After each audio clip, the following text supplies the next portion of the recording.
Hi again, everyone. I'm Ollie Matthews. This is the Narcissistic Resistance. And this resistance video is sponsored by contribution from Rosie.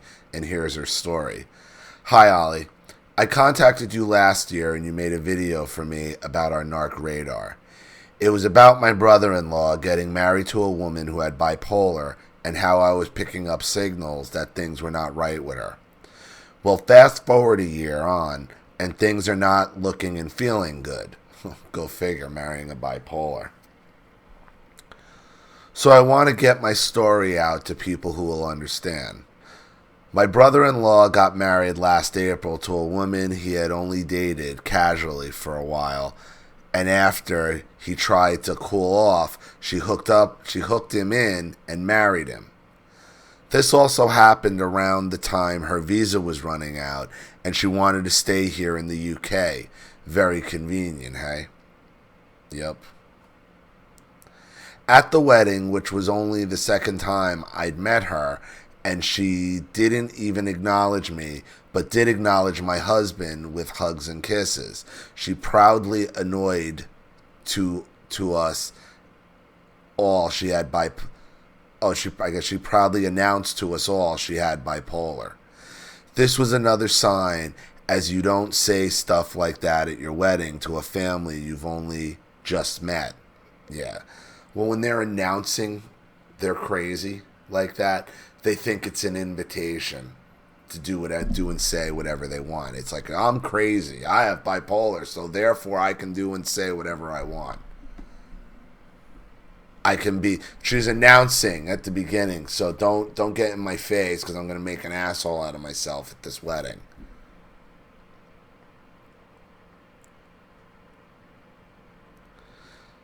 So for the first few months, we didn't see much of them.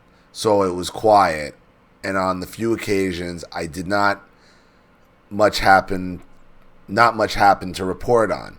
She was quite loud and bullish, but I didn't let that bother me.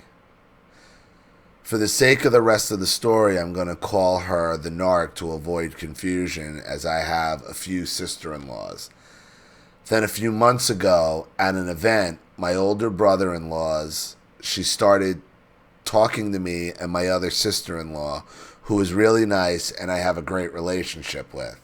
She told us how she had to give up work because of her mental health, and how her and my brother-in-law were having problems. She said she was seeking help and going to see a psychiatrist. I wished her well and didn't say too much, but I stupidly mentioned how I had suffered from anxiety in the past. Don't tell her that. She's gonna be looking to bond in the sisterhood of crazy. Don't. When they're in that, and that's exactly the type of narcissist borderline that you're dealing with there. The type that announces that they're crazy. Well, you may be, but you're also very borderline behavior, borderline in history. It's to excuse the histrionics, because it's the histrionics that drive you insane. It's the history.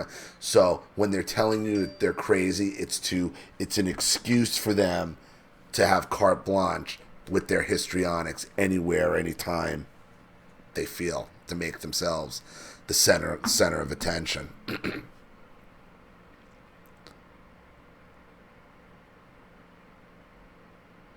My sister-in-law and I often go out to dinner together, and she mentioned this to the narc, and she said she should join us sometime. I'll be honest, Ollie, I think the naive and part of me that doubts myself thought maybe she was not so bad. When I got a call from the narc a few weeks later, I answered. She called me to talk about her psychiatrist appointment and the diagnosis she has just been given. And guess what? She had been diagnosed with, you got it, borderline personality disorder. I knew it. I knew it. Just how you were describing it, I knew it. I knew, look, you could still have, but I've said this on numerous occasions that bipolar gets misdiagnosed. It's actually borderline personality disorder. Bipolar gets confused for borderline personality disorder. When they announce it like that, like I have bipolar, no. You got borderline. That's borderline personality disorder. Because you are pre-planning. You are contriving a plan in order for you to act out your histrionics. Oh, I have bipolar, so you can't get mad at me. That's why the borderline does that.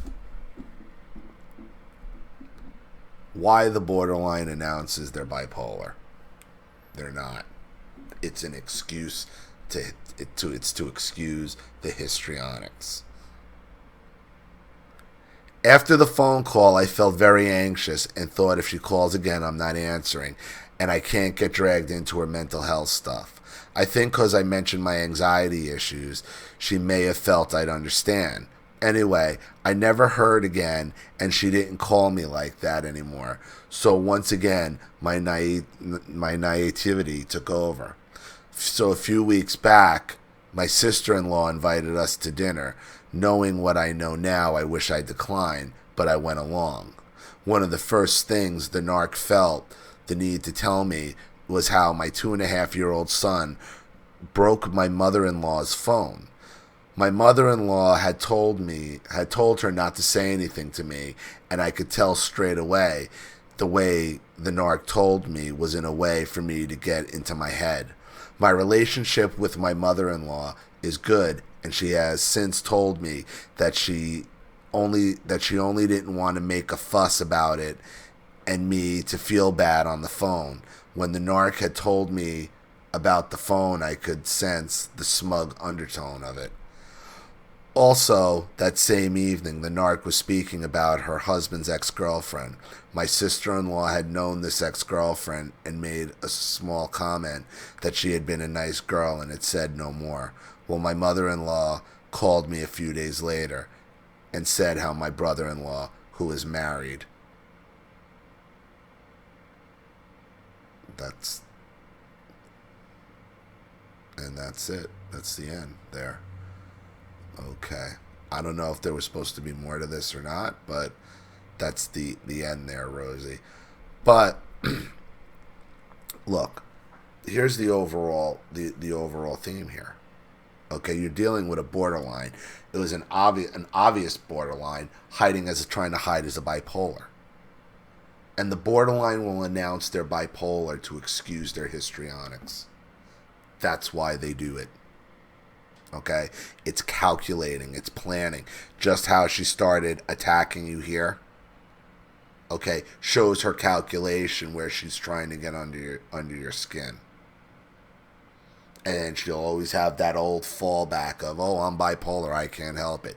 Oh, yes, you can, because now you've just been diagnosed as borderline. And that's why she does it. So, I hope that helps. Thank you so much for your contribution and your story, Rosie. I really appreciate it.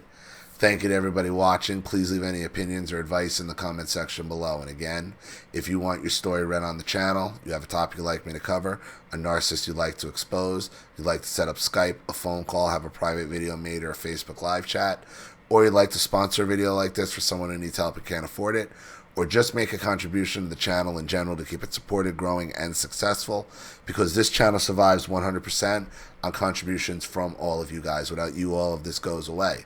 So if you like what you see here and you want to see more videos like this, you know what to do with the PayPal and email links in the description box. Also, please like and share this video wherever you can. Subscribe to my channel if you haven't. And be sure to click the subscription bell to be notified of all my video uploads. I'm Ollie Matthews. This has been The Narcissistic Resistance. Take